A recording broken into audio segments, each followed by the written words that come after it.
Hi, this is Learn with Yasmin channel, your daily story for better English. Goodbye, Mr. Hollywood. Chapter 5. Vancouver Island. Tawasin was about 23 miles south of Vancouver. Nick drove there in his car the next morning for the 1 o'clock ferry to Vancouver Island. Every 5 minutes, he looked behind him. The road was busy. Black cars, white cars, red cars, green cars. Maybe Vickers was in one of them. At Tawasin, Nick drove his car onto the ferry. There were a lot of cars and crowds of people. Nick got out of his car and walked up and down the ship. He looked for a man with white hair, but he didn't see one. Soon the ferry began to move, and Nick felt better. He found the ferry restaurant and got something to eat. More people came in. Nick looked at the faces of all the older men. Some had hats on, so he looked for somebody tall and thin, but there was nobody. Maybe he's not on the ferry, Nick thought. Maybe he's back in Vancouver. Later, Nick walked around the ship again. Once, he thought he saw the man with white hair in the crowds, but he could not be sure. 90 minutes after leaving Tawasin, the ferry arrived at Swartz Bay on Vancouver Island, and Nick went back down to his car. Swartz Bay was 20 miles north of Victoria. Nick drove quickly, and again looked behind him every 4 or 5 minutes. Once he saw a red car about 200 yards behind him. Did I see that car on the road from Vancouver to Tawasin? He thought. He drove more slowly, but the red car still stayed 200 yards behind him, and Nick couldn't see the driver's face or hair. Soon he was in the busy streets of Victoria, and Nick didn't see the red car behind him again. Victoria was a city of gardens and beautiful old buildings. Nick liked Victoria very much, but today he wasn't interested in gardens or buildings. He found the Empress Hotel, went inside, and walked across to the desk. "Can I help you?" a young man asked Nick. "I'm meeting a friend here this afternoon," said Nick. "Miss Hudson." "Hudson," said the young man. "Wait a minute." He went away and came back. "Sorry, but there's no Miss Hudson staying here." Nick took something from his pocket. It was the photograph of Meg and her father, from the magazine. "This is her," he said. The young man looked at the picture. "Oh, right. You mean Howard Hudson's daughter," he said. "She's not staying here, but I saw her 10 or 15 minutes ago. She was with somebody, a man." He asked me about the tea room." "The tea room," said Nick. "Where's that?" The man with short white hair was tired. He couldn't sleep and he couldn't eat. He thought about only one thing all the time. He drove and he watched, and he waited and he followed. When he drove into Victoria, the streets were busy, and suddenly he lost the blue car in front of him. Angrily, he drove around the city, past all the big hotels. "I must find him," he said. "I must do it. Today." Then he saw the Empress Hotel, and in the street outside it, a blue car.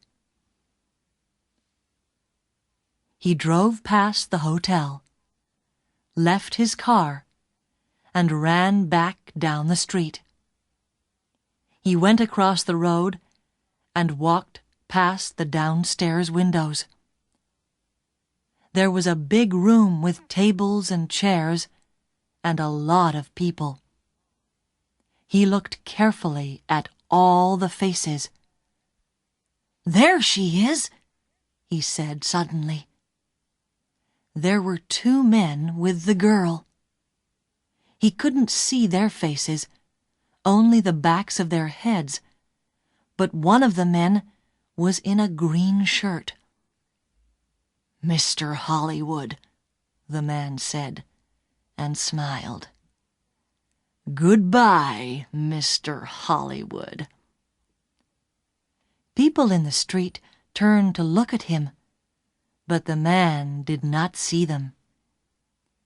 He walked up to the doors of the hotel and put a hand into his pocket. Inside, the gun was cold and hard. Chapter 6. A Tea Party. Nick looked through the doors of the tea room in the Empress Hotel. Meg Hudson sat at a table with a man. The man was about 30, or maybe a year or two younger. He was tall and brown from the sun. He wore a white shirt, white trousers, and white shoes. He said something to Meg, and she laughed. She looked very happy. A waiter came up to Nick. "Can I get you some tea?" he asked. "No, thanks," said Nick. "I'm with the two people over there." And he walked across to Meg's table. "Hello, mystery girl," said Nick. "Remember me? We met at Whistler. Your name was Jan then, but maybe today it's Meg Hudson." Meg Hudson looked up at him. "Oh!" she said, and her face went red. "Who is this, Meg?" asked the man. "This is Nick," said Meg. "He's a writer. Nick, this is Craig Winters." "Sometimes called Mr. Hollywood?" said Nick. "Maybe. But how did you know that?" asked Craig Winters. "I guessed," said Nick, "and I think I'm beginning to understand. Can I ask you a question, Mr. Winters? Does somebody want to kill you?" Craig Winters' face went white. Kill me? What are you talking about? Asked Meg. Before I tell you, answer this question, please, said Nick.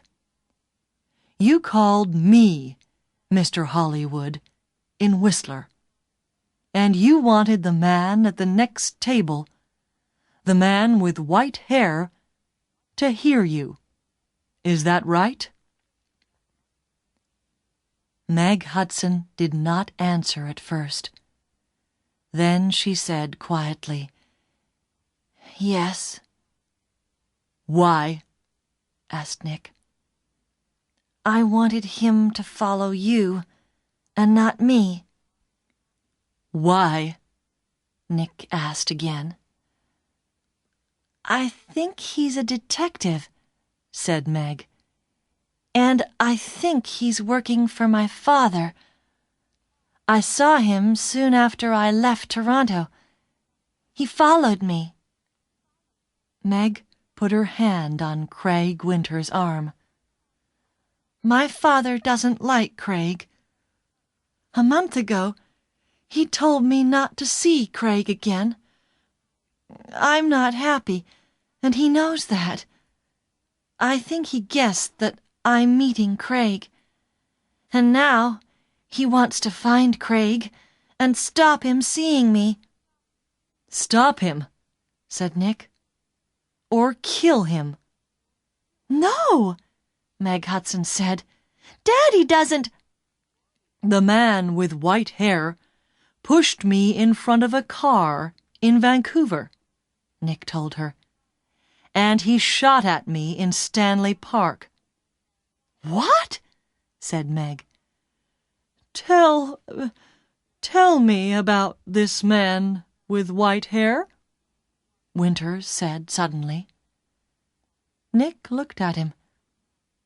He's about 60, and he's tall and thin, he said. Do you know his name? Asked Winters. Vickers, said Nick.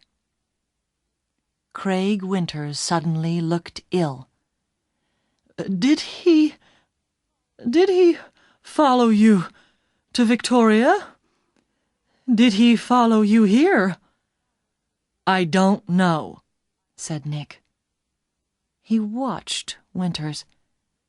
You're afraid of him. Why? Why does this man Vickers want to kill you, Winters? Before Craig Winters could answer, Meg's face went white. Oh, no, she said. Look! Look over there! By the door! Nick and Craig Winters turned to look. At the door of the tea room stood the man with white hair. He looked up and down the room, and then he saw them and began to walk across to their table. His hand was in his pocket. For a second or two, the three people at the table did not move. Then Craig Winters jumped to his feet. That's Mr. Hollywood, he screamed. That man there! And he pointed at Nick. The man's hand came out of his pocket with a gun.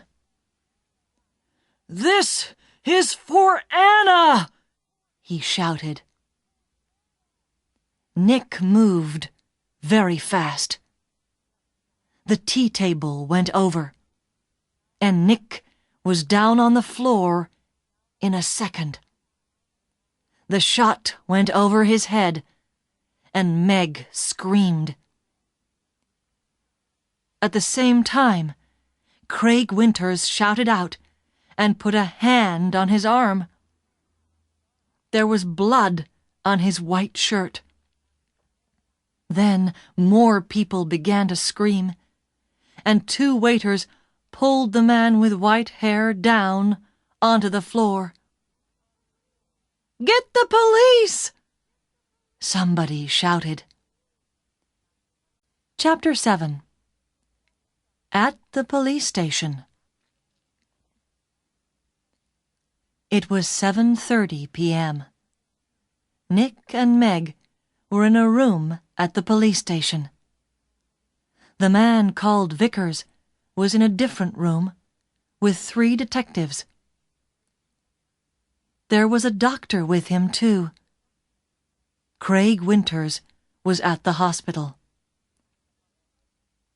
The door opened, and a detective came in with 2 cups of coffee. He put them down on the table and turned to go out again. "Detective Edmonds," Meg said. "Did the hospital call?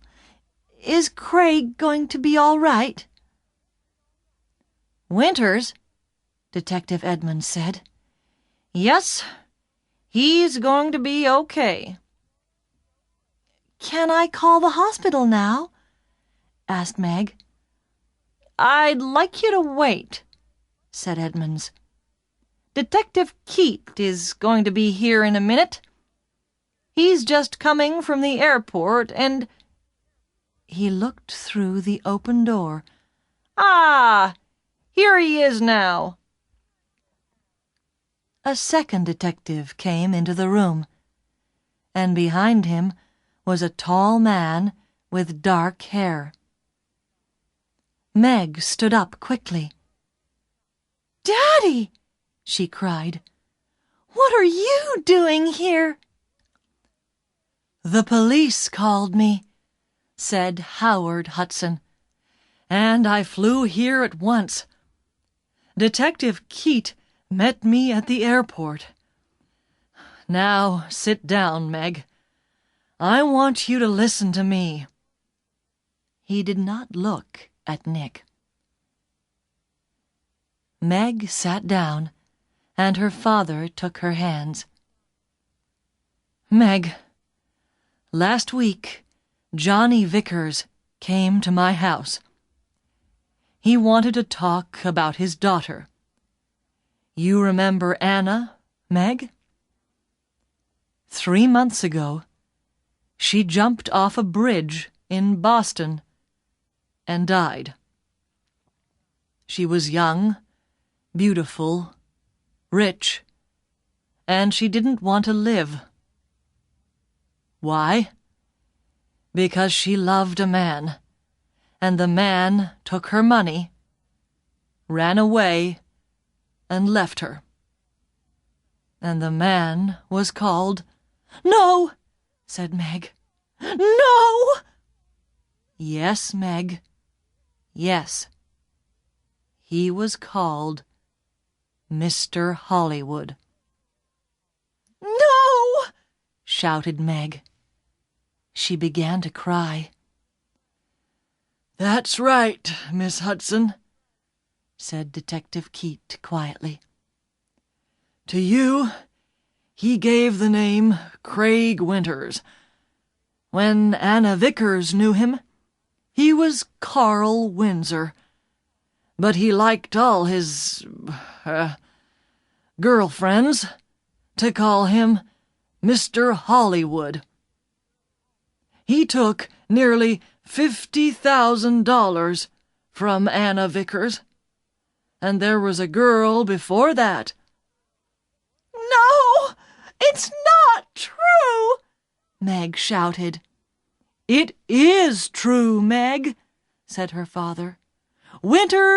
Windsor gets all his money from rich men's daughters. Johnny Vickers loved his daughter. He went to her house in Boston after she died.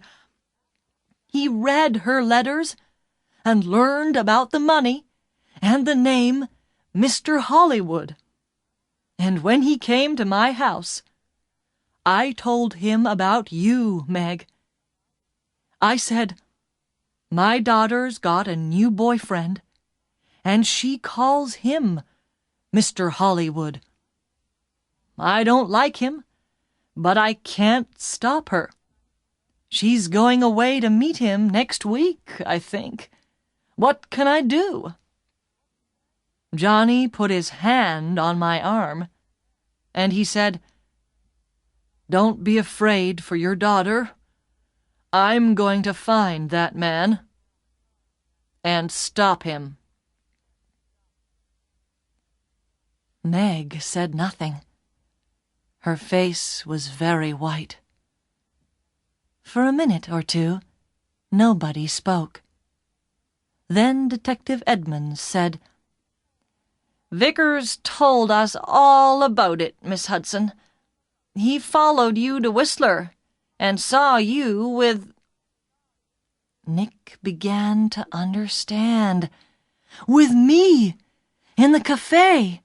And Meg called me Mr. Hollywood! Howard Hudson looked at Nick. "You're the travel writer guy, right?" "Lortz. Nick Lortz," said Nick. "Vickers nearly killed me.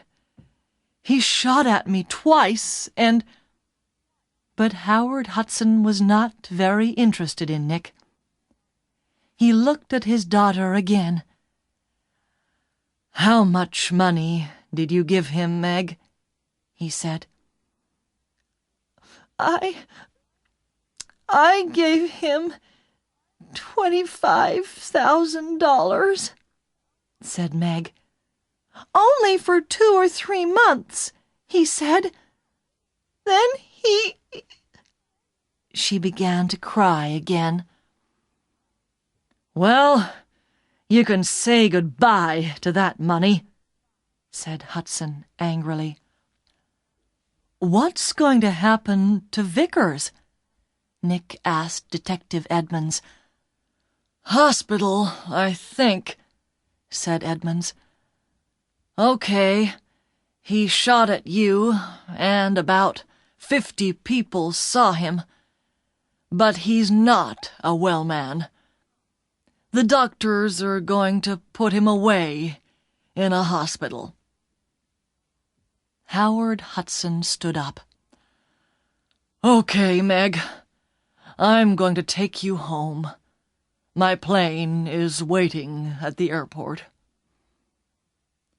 Meg followed her father to the door. Then she remembered Nick and turned. "I'm sorry," she said. "I got you into all this. I called you Mr. Hollywood. That was wrong. But I didn't know—" "It's okay," said Nick. "You know everything now. And it's better to learn it now and not later. $50,000 later." Chapter 8. A Nice Smile.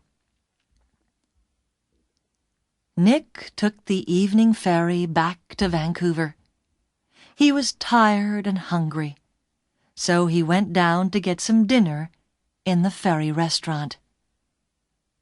The restaurant was busy, and there was only one free table. Nick sat down quickly and began to eat. "I must get back to work tomorrow," he thought, "and forget about millionaires' daughters and men with guns." "Excuse me," somebody said. "Can I sit with you?" Nick looked up. There was a pretty girl next to his table. He got up. It's okay," he said. "You can have this table. I don't want it." And he began to move away. "Please don't go," the girl said. "Stay and finish your dinner." She smiled at him. It was a nice smile. But Nick knew all about nice smiles. "I'm not hungry," he said. And he walked quickly out of the restaurant.